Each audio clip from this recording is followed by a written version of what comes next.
Welcome to the Leading Edge Podcast with Eric Thompson. Inspire, perform, profit.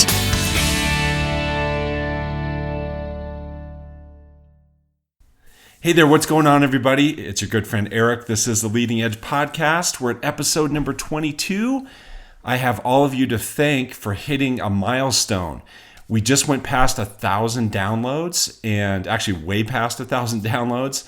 The last time I looked at it, we were like on the verge of 1,000, and we've gone way past that. And it's interesting to look at the stats episode by episode. The last two that I've done have really blown up, which is exciting. So we're now way past 1,000 downloads. So thank you so much for your engagement. And in this episode, we are going to have a lot of fun. I'm going to teach you how to create an addiction. All right. This is all about how to create an addiction. And of course, there are some unhealthy addictions out there that we don't want to create. So like smoking. I remember back in the day, my dad used to smoke when I was a little kid. My dad smoked, and my sister and I never liked it that much to watch our dad do that. But you know what? Good on him. He quit. I think I was 12 years old when he quit. He just quit cold turkey. Good for him. He has not smoked since. Took a lot of courage for him to do that. So props to him for doing that. Another one that comes to mind is chewing tobacco. I used to use chewing tobacco, believe it or not, back like in college and right after college. Not healthy, but I quit that. And proud of that. That's not a good thing to do. So, of course, there are unhealthy addictions out there, but there are also really healthy addictions that are out there. So there are things that we would like to become addicted to. And it's also interesting to understand how to create these addictions. So that's what we're going to talk about in this episode. So like things that come to mind for me, addictions that I have that I think are healthy. One is I'm addicted to exercise. I am just addicted to exercise. I love to exercise. It's definitely part of my routine. Things don't go well for me, for my mindset, for my body, for my energy if I'm not exercising. Another thing I'm addicted to is my work. I love my work. I love doing things like this. I love helping people out. I love building companies. I am addicted to work. So those things are healthy, right? So there are unhealthy addictions. There are healthy addictions, of course. And it turns out there's a specific formula on how to create an addiction. All right. So it doesn't just happen by chance. There is a specific formula, a specific framework that occurs when an addiction takes place. And so when you know this, you can actually create an addiction and, of course, create a healthy addiction. And I'm going to walk you through that formula. And it turns out that the formula is tied to the fact that human beings have 6 core needs. I talked a little bit about this way back in episode number 1. We did a deep dive on the number 1 core need that every human being has. And right now I'm going to walk you through what the 6 are. There's a total of 6 core needs that every human being has. I'm going to walk you through those 6, give just a brief description of each one. And I'm guessing in a later episode we can even take a deeper dive on some of these other 6 core needs. But this right now is going to be a list and just a quick understanding of what each one of these are. All right. So core need number 1, if you remember from episode number 1, core need number 1 is certainty. People have a core need for certainty. All right. So they need certainty. They need clarity. They need to be certain that things like their car is going to start in the morning, or certain that when they flip the light switch that the lights are going to turn on, certain that the ground is going to hold them up, just very, very basic need that a person has. They have to have some certainty in their life. They have to feel certain and secure about specific things in their life. That is core need number 1. By the way, another way to think about all these is going back to Maslow's hierarchy of needs. You remember that? And you learned about it in high school. Remember that triangle? So this is kind of a takeoff on that. It's another way of looking at that same thing. So at the bottom, at the base of that triangle, at the base of that pyramid, the most basic need that we all have is a need for certainty. All right. So we just need some certainty in our life for us to feel secure, for us to be open to all the other needs that we have. But it all starts with certainty. The number 2 need that people have And this is based on research and based on science. The number 2 need that people have is uncertainty. Isn't that funny? So need number 1 is certainty. Need number 2 is uncertainty. And that's just, if all we have in our life is certainty, things are going to get pretty darn boring, right? So we can't just have certainty after certainty after certainty. Things will get boring and mundane. People will become disengaged. So we like uncertainty. That's like variety is the spice of life, right? So we like fun surprises. We like some things to be a little bit unexpected. As long as there's certainty first, we can throw in some uncertainty and some fun things and things that we're delighted by, things that we're amazed by. It's the amazing sunrise that catches off guard in the morning. Or another one that comes to mind is, when there's a full moon, right? And we see the full moon rising, and you may not have been watching the calendar close to know when we're going to have the next full moon. But have you ever had that happen where you're driving in the evening and then all at once you see the big full moon rising?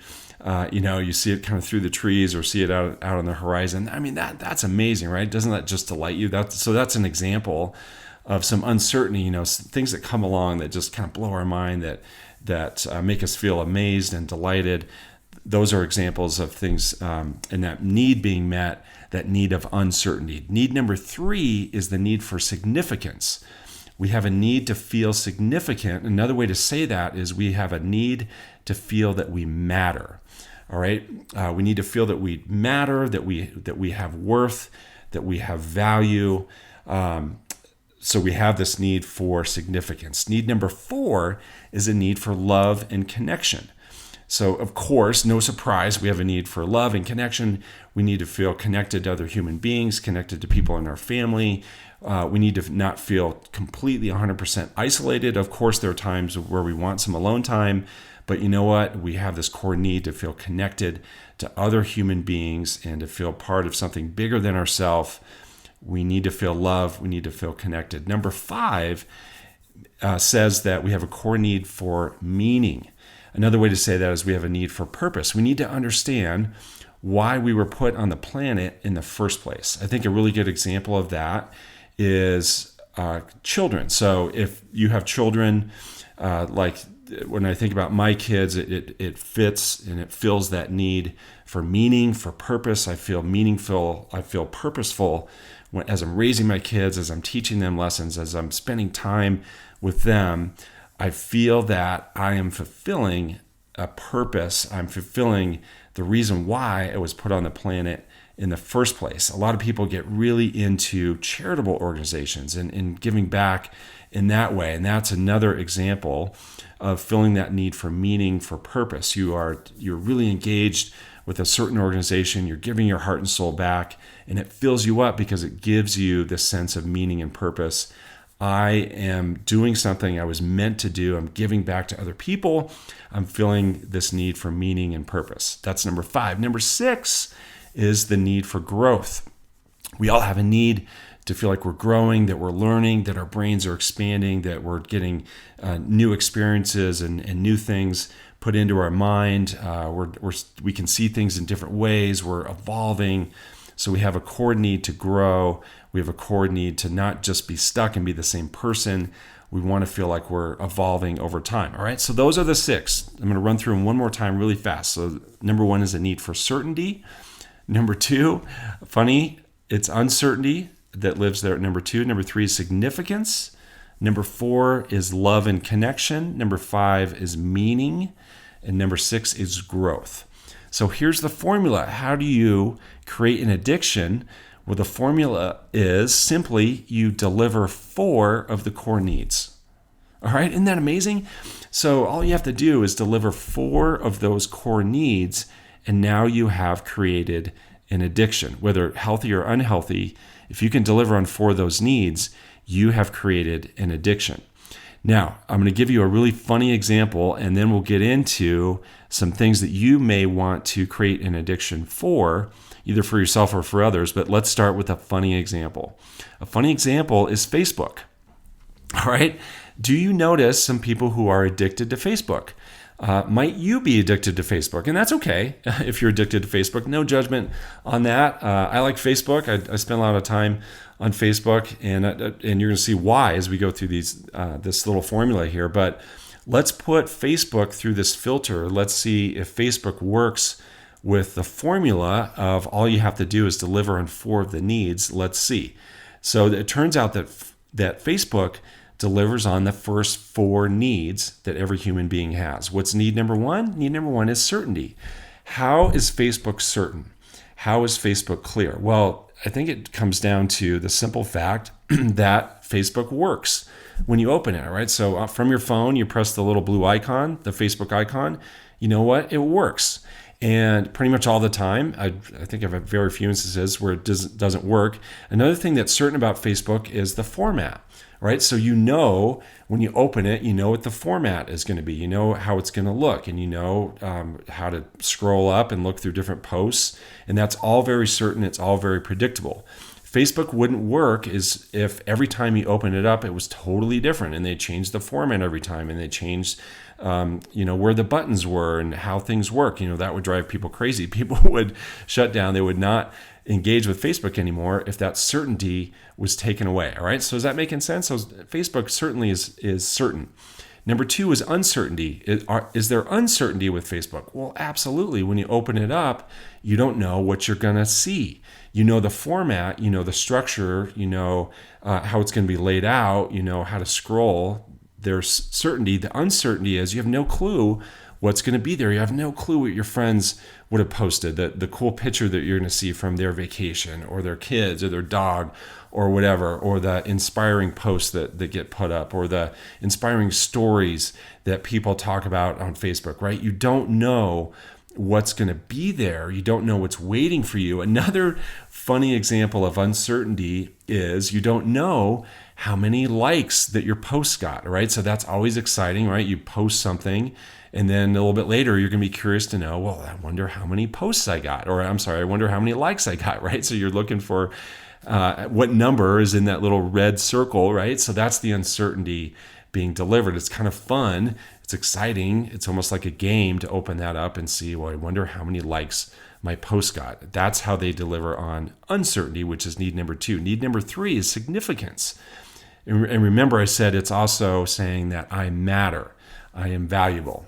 Let me ask you this. Do people use Facebook to show significance?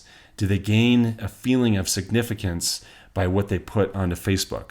You know what? Absolutely. Are people doing that? So that's all the, hey, look at me stuff, which I'm not dropping judgment on, all right? Especially because I do it, right? I absolutely do it. I absolutely do some, hey, look at me kind of things on Facebook, but that's a person feeling and fueling that need to feel that they matter, to feel that they have value, to feel that they are significant.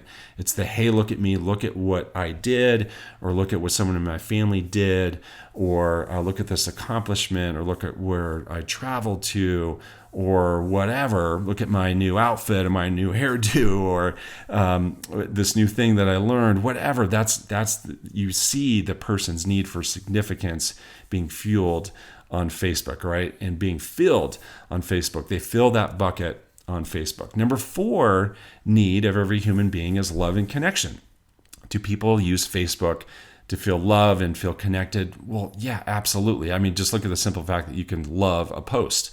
It's meant to engage with your friends. You have friends on Facebook, right? So it's all about love and connection. It's a way to stay connected with other people. That's one thing I really like about Facebook, is I can stay connected to people that I care about because I keep up with their life. I can see what's going on in their life. And so that's how Facebook fills need number 4. So there you go. So this formula works. People are addicted to Facebook because it can deliver on at least 4 of the needs. It hits those first 4 of certainty, you know it's going to work. Uncertainty, you're not sure what's going to be there when you open it. Significance, people like to show things that they're doing to show that they matter, that show that they have value. And certainly delivers number 4, love and connection. It's a way to feel loved and stay connected to people that you really care about. The whole thing is built on friends, all right? So you guys see how that works? Now let's get into what are some addictions that you may want to create? So you may want to just take a second to think about that. What are some addictions that you might want to create? I'm going to give you 3 examples, and I'll show you how to use this formula going through these 3 examples. If you are in a leadership position, if you're in a management position like me, One thing you may want to create an addiction for is your sales meeting. Your sales meeting is a fun thing to put through this formula. All right, here's how that would go. How do you create an addiction to a sales meeting? Well, number one, it's got to be certain. It's got to be certain as to when it's going to happen, how long it's going to take, the basic format and structure of the meeting. That needs to be predictable. So for instance, our company's meeting is always on Tuesday. It's always 9 o'clock. It always lasts an hour. It does not run long. It has the same overall structure and format to it. So we create that predictability for the sales meeting so people can count on it. They can count on the fact it's always every week. They can count on the fact it's done in an hour. They can count on the fact on how it's going to flow. That gives someone a great deal of comfort about the sales meeting. They don't feel like there's just going to be, all this, all over the place format, or they don't know when it's going to happen or how long it's going to take. They don't know if they're going to be stuck in there for, an hour and a half or an hour and 45 minutes or God forbid 2 hours, right? We don't have any of that unpredictability. They can count on it. A red flag for me when I talk to other owners and managers is when they tell me that their sales meeting is kind of sporadic. I say, hey, how often is your sales meeting? They say, well, gosh, it kind of depends. We just kind of decide to do a sales meeting when we feel like we need to do it. It's usually around once a quarter. And I know that they don't get great attendance for that because there's no predictability there. So first thing you want to do with the sales meeting is create certainty. Number two is uncertainty. So you got to create some uncertainty as well. Otherwise, it's boring, right? A boring sales meeting isn't going to work. So you have to weave in some surprises. So every once in a while, it's the really cool video that you show that's inspiring, or the really funny story that you tell about yourself or about someone in the office, or maybe it's an inspiring story that happened with someone in the office, or a really great thing that they did with a client. Maybe it's a surprise on like the food that you have that day, or you create a game for the sales meeting, right? So that's those things that are uncertain that keep the meeting fresh and exciting, and make it really engaging, and people want to come because they don't know what surprise may be waiting for them. But the uncertainty is built on a platform of certainty, right? They know that there's going to be a structure to it. They know it's going to end. So you get permission to have uncertainty once there is certainty there in the first place. Does that make sense? Number three need is the need for significance and that people matter. How do you do that in a sales meeting? Well, that's through acknowledgement, right? So acknowledging milestones, acknowledging accomplishments, whether for the company or for individuals. Your company may be into giving awards. That's certainly a way to fill that need for significance and people matter, is by handing them an award to recognize an accomplishment. But even if it's not handing them an award, if you just give people some props, right? If you put them in the spotlight, if you make them feel good about something that they did, you fuel that need for significance. Number four is love and connection. Can you do that in a sales meeting? Well, absolutely you can. It's the time where people are there together, they're interacting, they're feeling very connected, they're feeling very connected to something bigger than themselves. They're hearing other success stories. They're supporting each other, laughing together and learning together. You absolutely create love and connection through a sales meeting. So that's how you create an addictive sales meeting. How about this one? Would you like to have clients who are addicted to you? So let's run that through this filter. We all, of course, would want clients addicted to us. So how do we create an addiction from our clients back to us? Well, how about certainty? How about they are certain not only on the service that you deliver to them, they're certain on how often they're going to hear from you. So I think a really good example of that is a newsletter. We do a monthly newsletter. It's the same format every time, and this is a printed newsletter.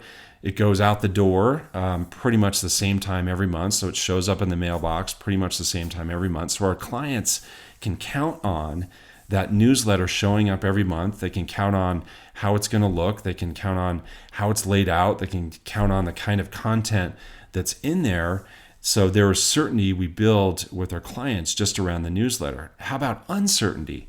Well, you can do some fun surprises with your clients. So that's those are the gifts that you can deliver to their house sometimes to recognize a birthday, to recognize an anniversary, or recognize an anniversary of their home. I'm thinking about a realtor friend of mine where every home anniversary that someone has, she delivers one of those big, giant, oversized cookies, the kind that are like the size of a pizza, those big, huge cookies. She delivers those to their door on their home anniversary. That's a really fun surprise. So that's a way to keep her clients engaged and to keep her clients addicted to her, because she's woven in that uncertainty.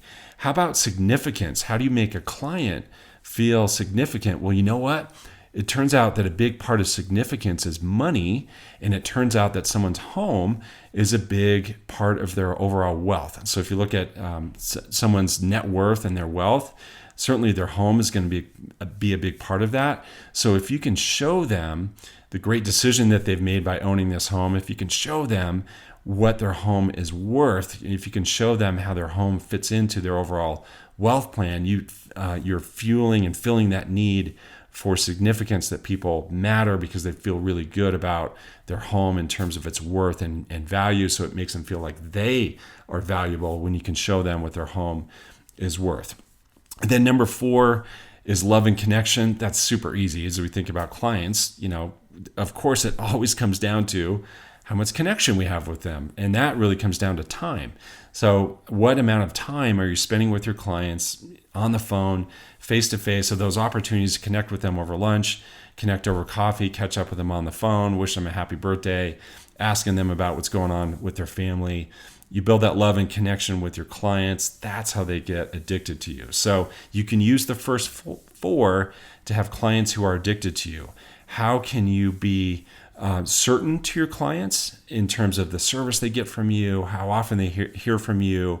How can you build certainty? How can you also build some uncertainty? The fun surprises, the things that are a little bit unexpected, the ways that you delight them and bring some things to them that maybe they didn't expect. That's how you fill that need for uncertainty. Significance, you can tie back to money and wealth, and showing them that their home is a big part of that, and it makes them feel like they matter. It makes them feel worthy when they see the value that they've created with their real estate. And then number 4 is love and connection. Just stay connected to them, love on them, spend time with them, get really engaged with them, hear about what's going on in their personal life, their family, their work. That's a way to fill that need for the love and connection. All right. So now we have addicted clients. The one I'm going to finish with is you may want to have your significant other addicted to you. All right. Would that be a good thing? Heck yes, it would be a good thing, right? So whether it's your spouse, your boyfriend, girlfriend, your partner, whomever, how do you make a significant other addicted to you? Well, let's run it through the filter. And what I'm going to use 1, 2, 4, and 5. All right. So those are the 4 core needs that we're going to use to talk about how we create an addiction from our significant other back to us. Is there certainty living in that relationship? All right. Is there certainty? Are they certain as to about what time you get home every night? Are they certain as to, is there a dinner that happens every single night? So for us and our family, we have dinner together pretty much every night and pretty much the same time every night. So pretty much around 6:30, 6 nights a week, we are having dinner together in our family. So that is something that is very, very certain. Another thing that Julie can count on is that I'm home from work about the same time every night. So it's not like one night I'm home at 5 and the next night I'm home at 7 or whatever. And I know in the world of real estate, that can be harder, but there are some things that Julie can count on from me. So I fill her need for certainty. How about uncertainty? Is that huge in a relationship? Yeah, absolutely. So those are the fun surprises.